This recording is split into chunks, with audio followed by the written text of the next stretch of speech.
সোমবার গিয়েছিল কালীঘাট তৃণমূল। এবার বারুইপুরের নির্যাতিতার পরিবারের সঙ্গে দেখা করতে মঙ্গলবার সকালেই সেখানে পৌঁছে গেল ঋতব্রত তৃণমূল। প্রতিনিধি দলে ছিলেন সাংসদ সায়নী ঘোষ, কাকলি ঘোষ দস্তিদার এবং সদ্য মমতার হাত ছেড়ে বিদ্রোহী শিবিরে যোগ দেওয়া প্রাক্তন মন্ত্রী চন্দ্রিমা ভট্টাচার্য।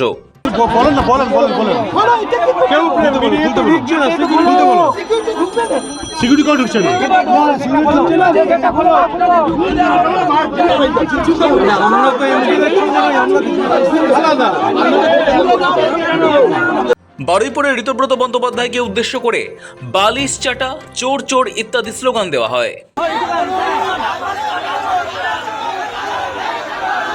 জনতার কটাক্ষ শুনতে হলো ঘটনার 3 দিন পর দেখা করতে যাওয়া স্থানীয় সাংসদ সায়নী ঘোষকেও। যাদবপুরের সাংসদ সায়নীকে দেখে স্লোগান দিতে শুরু করেন স্থানীয়রা। মমতা অভিষেক বন্দ্যোপাধ্যায়ের ছত্রছায়া ছেড়ে 19 বিদ্রোহী সাংসদদের সঙ্গে nationalist citizens party of India নামে অচেনা দলে নাম লেখানো সায়নীকে গদ্দার বলে কটাক্ষ করেন কয়েকজন।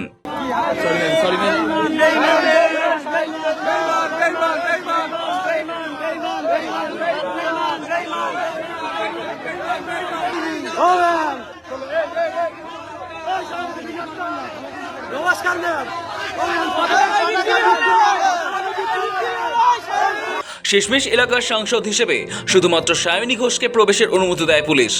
তিনি নির্যাতিতার পরিবারের সঙ্গে দেখা করে কথা বলেন। বাইরে দাঁড়িয়ে সংবাদ মাধ্যমের সামনে কাকলি ঘোষ দস্তিদার জানান, মুখ্যমন্ত্রী তাদের পাঠিয়েছেন। এমন নৃশংস ঘটনায় অভিযুক্তদের কঠোরতম শাস্তি দিতে তৎপর প্রশাসন। এই সময় অসহায় পরিবারের পাশে দাঁড়াতে এসেছেন তারা। আমাদের সবার আমরা মর্মাহত, বেদনাহত, এবং যে গেছে সে কিন্তু আমাদের সবার। এরকম ঘটনা যাতে না ঘটে এবং যারা ঘটিয়েছে তাদের আমরা চরম শাস্তির দাবি করছি। মুখ্যমন্ত্রী বলেছেন উনি দেখছেন, ইতিমধ্যে অ্যারেস্ট হয়েছে। আর যাতে কোনো ঘটনা না ঘটে আমরা কিন্তু তার জন্য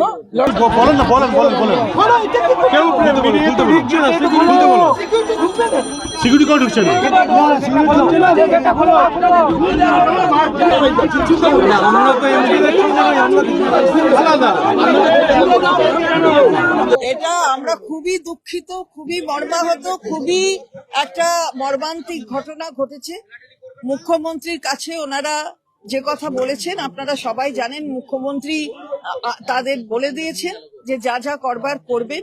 আমরাও সেই একই কথা বলতে এসেছি যে যা মুখ্যমন্ত্রী বলেছেন সেটা যেন বাস্তবে পরিণত হয় এবং যারা দোষী তাদের কঠোর থেকে কঠোরতম শাস্তি হয়। আমরাও তাৎপর্যপূর্ণ বিষয় হলো, আরজিকর কাণ্ডের পর তৎকালীন মুখ্যমন্ত্রী মমতা বন্দ্যোপাধ্যায় ঘোষণা করেছিলেন বিধানসভার বিশেষ অধিবেশন ডেকে ধর্ষণ করে খুনের ঘটনা রুখতে কড়া আইন আনা হবে। সেই মতো গত বছর সেপ্টেম্বরে পাশ হয়ে যায় অপরাজিতা বিল 2024। তবে রাজ্যপালের অনুমোদন না থাকায় এখনও তা কার্যকর করা যায়নি।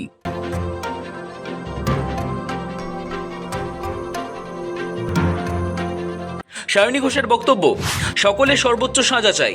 কোনো ঘটনা ঘটে যাওয়ার পরে সেই ঘটনায় সরকারের অ্যাকশন কি হবে সেটা দেখার প্রয়োজন। यहाँ पे आई थी, मैं परिवार के सबके साथ मिली हूँ और ये जो रेप होता है ना, ये कुछ ऐसा नहीं होता है your rape versus my rape नहीं होता। जब किसी की जान जाती है, किसी बच्चे की जान जाती है, किसी माँ की कोख अगर खाली होती है, उसका दर्द हमारे दिल में भी। हमको यही अपेक्षा है हमारे माननीय मुख्यमंत्री से कि जांच हो, सच्ची जांच हो, अच्छी जांच हो।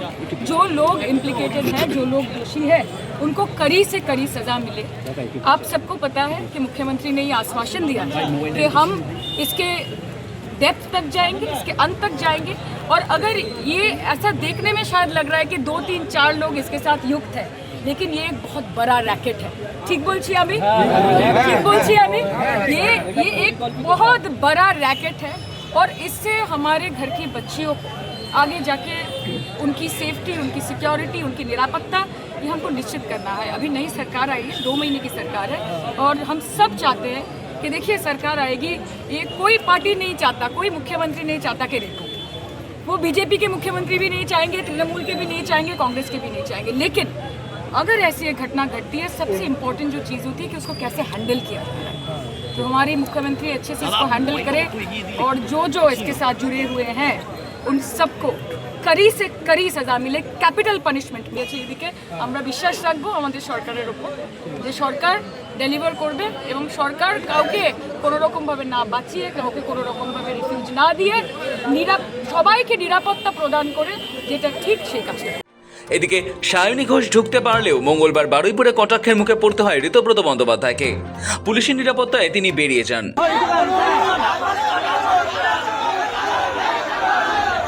যদি এখন পশ্চিমবাংলা দেখা যাচ্ছে, যখনই আমি এলাকায় যাব বা কীর্তি যাবে বা কুনালদা যাবে বা কেউ তৃণমূলের যারা আসল তৃণমূল যাবে, তখন বিজেপি গ্রুপে গ্রুপে লোক রাখিয়ে তাদের পাথর ফেলা, ডিম ফেলা, এই মব ভায়োলেন্স, লিঞ্চিং করা, এটা আপনারা দেখতে পাচ্ছেন। আর যখন গদ্দার টিম, বেইমান টিমের লোকেরা যাচ্ছে, তাদের কিন্তু আগলে সেন্ট্রাল পুলিশ নিয়ে যাচ্ছে। যদি আজ অব্দি আরজি কর লোকে বলছে যে না, আরজি করের জন্য মমতাদির সরকার পড়েছে, খুব ভালো, যদি আমি মেনেও নিই তর্কের খাতিরে যে আরজি করের জন্য মমতাদির সরকার পড়েছে, সেই আরজি করে পুলিশ দুদিনের মধ্যে তদন্ত করে যাকে অভিযুক্ত সিঙ্গেল যাকে ধরা হয়েছিল, সিবিআই 62 দিন পরে, সিবিআই কন্ট্রোল তো মমতা ব্যানার্জি করতেন না, 62 দিন পরে সিবিআই তো সেই একই অভিযুক্তর নামও দিলেন। এখন তো 2 মাস রয়েছে শুভেন্দু দাস সরকার, তিনি কেন না আবার নতুন করে ওটা খুলছেন? আজকে তো আপনার এমএলএ রয়েছে, নির্যাতিতের মাকে নিয়ে আপনি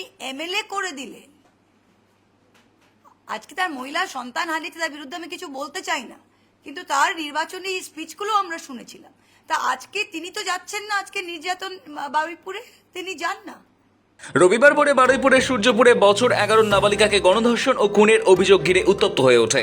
সঙ্গে সঙ্গে পুলিশ অ্যাকশনে নেমে 24 ঘন্টার মধ্যে মূল অভিযুক্ত সহ 3 জনকে গ্রেপ্তার করেছে।